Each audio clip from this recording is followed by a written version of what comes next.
आदाब दोस्तों, मैं हूं सुहेल फारूक और आप मुझे YouTube पे देख रहे हैं। आमतौर में इस तरह की वीडियोस बनाता नहीं हूं, लेकिन ये एक ऐसा टॉपिक है जिसके ऊपर के मैंने महसूस किया कि मुझे एक वीडियो बना ही देनी चाहिए। हमारे पाकिस्तान में बड़े मशहूर एक एंकर हैं जो एक बड़ा मशहूर टीवी शो भी करते हैं, और फिर उनकी एक कोई दो चार और उसी शो के वेरिएंट्स भी हैं जो वो डिफरेंट नामों से करते हैं। किसी तारफ के मोहताज नहीं है आफ्ताब इकबाल साहब, और मैं पिछले 6-7 साल से आफ्ताब इकबाल साहब को जो है वो बड़े ज़ौक़ शौक से देख रहा हूँ। मेरी ओपिनियन आफ्ताब इकबाल के प्रोग्राम के बारे में ये थी कि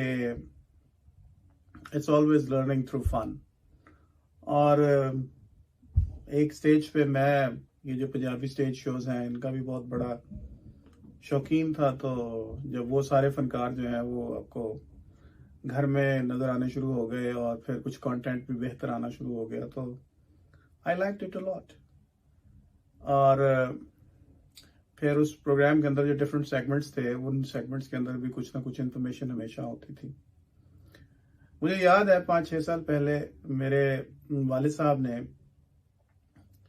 ये आफ्ताब इकबाल के ही एक प्रोग्राम के ऊपर बात करते हुए कहा था कि यार ये बात मुझे पसंद नहीं है कि ये बिल्कुल नौजवान बच्चियां जो हैं 18, 19, 20 साल की, उनको बिठा लेता है सामने और फिर वो जुमैनी किस्म के जोक्स जो हैं वो जो स्टेज एक्टर्स जो हैं वो करते हैं और वो लड़कियां हंसती हैं, जिसका मतलब ये है कि उनको समझ भी आता है और वो फिर खिलखिलाती रहती हैं। तो मैंने उस वक्त आज़ादी इजहार और फ्रीडम ऑफ स्पीच के ऊपर जो है वो अपने वालिद साहब को एक 5 मिनट का लेक्चर दे दिया था और उनको कहा था कि ये जो है ये एक आज़ाद मुल्क है और इसके अंदर जो लोग करना चाहते हैं उनको करना चाहिए और जाके सुनना चाहते हैं उनको सुनना चाहिए।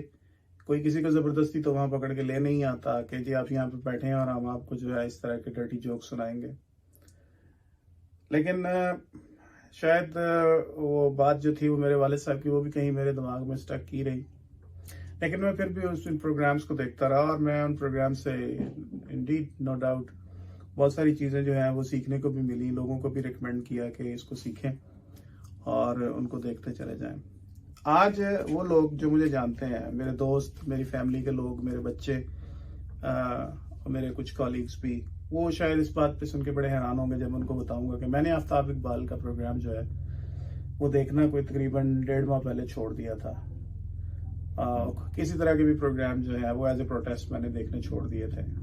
ये इस बात का जवाब मैं दूंगा कि मेरे प्रोग्राम ना देखने से क्या आफ्ताब इकबाल को कोई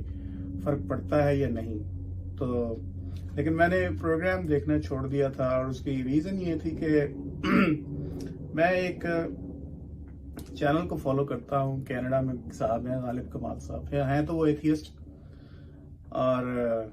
लेकिन उनकी कुछ बातें जो हैं वो बड़ी ज़बरदस्त होती हैं, तो मैं उनको भी फॉलो करता हूँ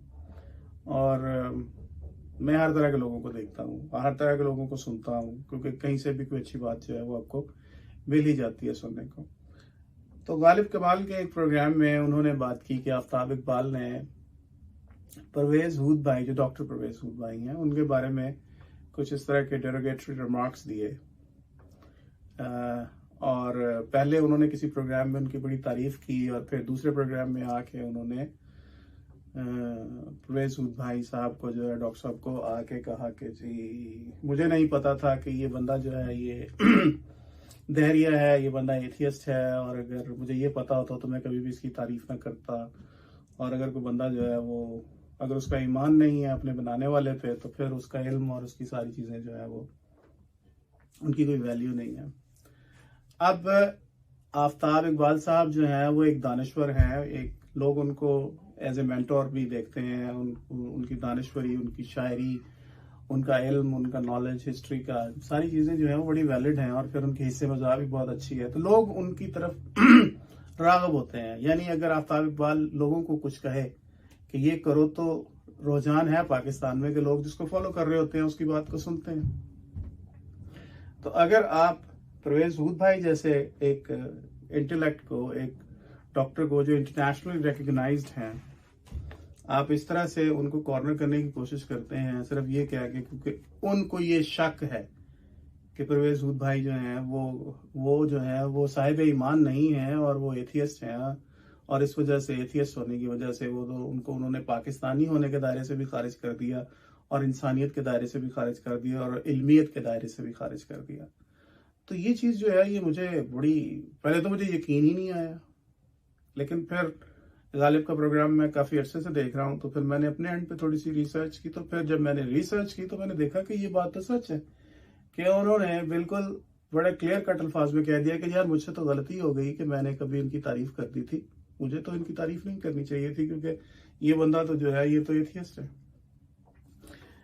हालांकि जहां तक मेरे इल्म में है डॉक्टर साहब के बारे में, जो जितना मैं जानता हूँ तो ये है कि मुझे कभी किसी ने ये नहीं बताया कि वो एथियस्ट हैं डॉक्टर साहब, ना उन्होंने कभी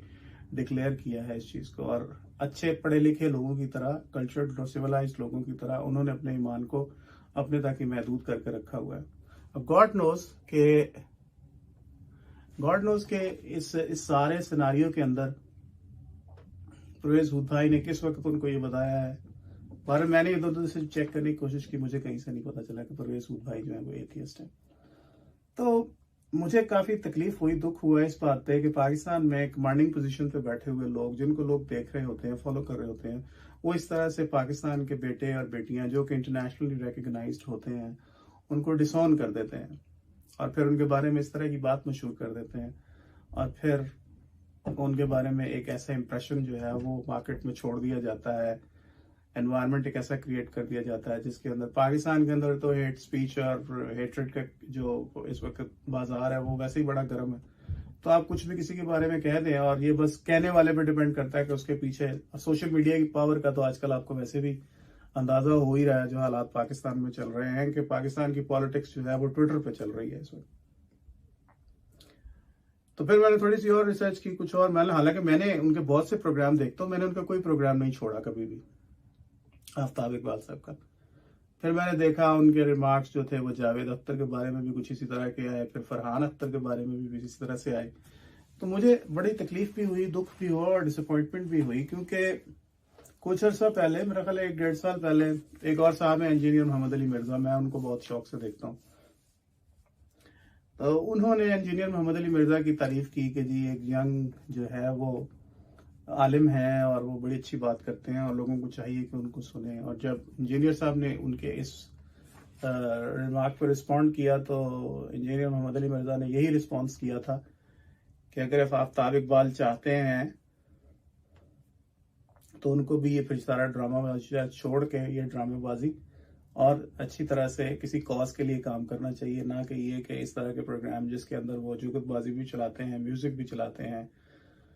और भी जुमैनी हरकतें और बातें जो होती हैं वो वहां पे होती हैं। तो पाकिस्तान इस वक्त जो है वो एक ऐसे फेज में से गुजर रहा है जिसमें से हम जो है वो मिनॉरिटीज को ऑलरेडी डिसऑन कर चुके हुए हैं। अब अगर आप मेजॉरिटी के लोग जो हैं वहां पे बैठे हुए हैं, उनके अंदर भी जो सेक्टेरियनिज्म है वो भी लोगों को काट रहा है, और अगर आप वहां पे जो कुछ चंद क्वालिफाइड लोग बैठे हुए हैं, अगर हम उनको भी इस तरह से अपने आप में से काट काट के फेंकते चले जाएंगे तो पीछे कौन रह जाएगा। मेरी ख्वाहिश यही है कि पाकिस्तान के अंदर जो है वो लोगों को एज ए पाकिस्तानी ट्रीट करें, ना किसी को as a Christian, Hindu, Sikh, Muslim या एथियस्ट ट्रीट करें। Because under the sun and under the sky we all are children of this nation and we all must be treated equally. If we are not treated equally just because somebody thinks that my faith is not aligned to his faith and he has the audacity to disown me on the behalf of the whole country, then this is absolute nonsense. ऐसा होना नहीं चाहिए। अगर ऐसा होता है तो फिर ये कौम जो है ये पहले ही से बहुत ज़्यादा डिवाइडेड है। ये कौम जो है इसका क्या मुस्तकबिल है मुझे नहीं पता, लेकिन मेरी ख्वाहिश यही है कि वो लोग जो ऐसी पोजीशंस पे बैठे हैं जहाँ पे आफ्ताब इकबाल साहब और जैसे और बहुत से लोग बैठे हुए हैं, उनको चाहिए कि ऐसी बातें करते हुए वो पेशेंस का मुजाहरा करें, टॉलरेंस का मुजाहरा करें, विजडम का मुजाहरा करें, विजन का मुजाहरा करें। वरना मुझे याद है मुझसे किसी ने एक दफ़ा एक सवाल किया था कि पाकिस्तान की टीम, क्रिकेट टीम जब क्रिकेट खेल रही होती है तो पाकिस्तान की मिनॉरिटीज जो होती हैं वो दूसरी टीम की तरफ से क्यों उनके जज्बात जो हैं वो उधर से एंगेज क्यों हुए होते हैं। तो मैंने उनको यही जवाब दिया था कि भाई प्रॉब्लम ये है कि जब हमारे स्लोगन्स जो हैं वो पाकिस्तानी नहीं होते, हमारी चार्ट्स जो हैं वो पाकिस्तानी नहीं होती, हमारे स्लोगन, हमारे चार्ट्स, हमारे नारे सारे के सारे इस्लामी होते हैं भाई। तो फिर मिनॉरिटीज इस्लामी नारे लगाते हुए जो है उसको तकलीफ हो रही होती है। तो फिर वो क्या करते हैं, फिर उनके जज्बात ऑटोमेटिकली दूसरी तरफ चले जाते हैं। बहरहाल मुझे अभी तक वैसे हिस्ट्री में कोई ऐसा बंदा नहीं मिला मिनॉरिटीज में से जिसने पाकिस्तान के साथ करप्शन की हो, गद्दारी की हो, पाकिस्तान को बेचा हो। ये पाकिस्तान के अपने ही सपूत हैं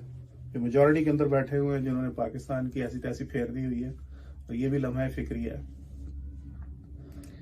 तो सोचने की बात यह है कि क्या आज हम इस पोजीशन में हैं कि हम इन सारी चीज़ों को रिविजिट करें और इस चीज़ के ऊपर जो है वो फोकस करें कि हमें यूनिटी की ज़रूरत है, हमें हर उस इंटेलेक्ट की ज़रूरत है, हमारे उस आलम की, फाजिल की,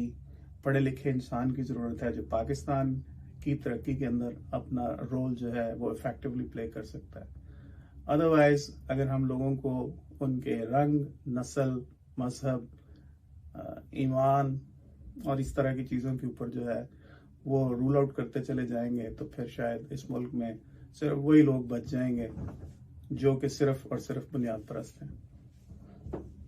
हो सकता है मेरी इस वीडियो से बहुत से लोगों को तकलीफ भी हुई हो, लेकिन ये वीडियो बनाना मैंने अपनी मॉरल ड्यूटी समझा। अब मैं आ जाता हूँ उस सवाल की तरफ जो मैंने शुरू में अपने आप से किया था कि क्या मेरे एक बंदे के आफ्ताब इकबाल का प्रोग्राम ना देखने से आफ्ताब इकबाल को कोई फर्क पड़ता है या नहीं पड़ता। यकीनन उनको कोई फर्क नहीं पड़ेगा, पढ़ना भी नहीं चाहिए। लेकिन मैं इसकी मिसाल आपको इस तरह से दूंगा कि जब पाकिस्तान में इलेक्शन होते हैं तो सर्टेन कॉन्स्टिट्यूएंसीज में एक पॉलिटिकल पार्टी को पता होता है कि हमारे यहाँ पे इस कॉन्स्टिट्यूएंसी में सिर्फ 10 वोट हैं, उसके बावजूद वो बंदा अपना वहां पे खड़ा करते हैं और अपनी जमानत भी जब्त करवाते हैं। वजह क्या होती है उसकी? वजह यही होती है कि वो वहां पे अपनी प्रेजेंस बताते हैं। तो ये मेरी इस वीडियो बनाने से या मेरा ये प्रोग्राम आफ्ताब इकबाल का ना देखने से हो सकता है आफ्ताब इकबाल को तो कोई फर्क ना पड़े, लेकिन मैं अपना प्रोटेस्ट जो है वो रिकॉर्ड भी करवाता हूँ और रजिस्टर भी करवाता हूँ कि परवेज हुब भाई जैसे लोग, जावेद अख्तर और फरहान अख्तर जैसे लोग, ये वो लोग हैं जो जावेद अख्तर, फरहान अख्तर तो इंडिया में बैठे हो, लेकिन कि उनकी शायरी की एक वक्त में ये बहुत तारीफ करते थे, लेकिन फिर उनके ख्यालात के साथ जब आप सहमत नहीं होते तो सबके सब जो हैं वो आपके दुश्मन हो जाते हैं। भाई कोई भी आपका दुश्मन नहीं है, हम अपने ही दुश्मन खुद बने हुए हैं। Let's move together towards a better and prosperous Pakistan. Let's embrace all sons and daughters of this country. Thank you very much and good night.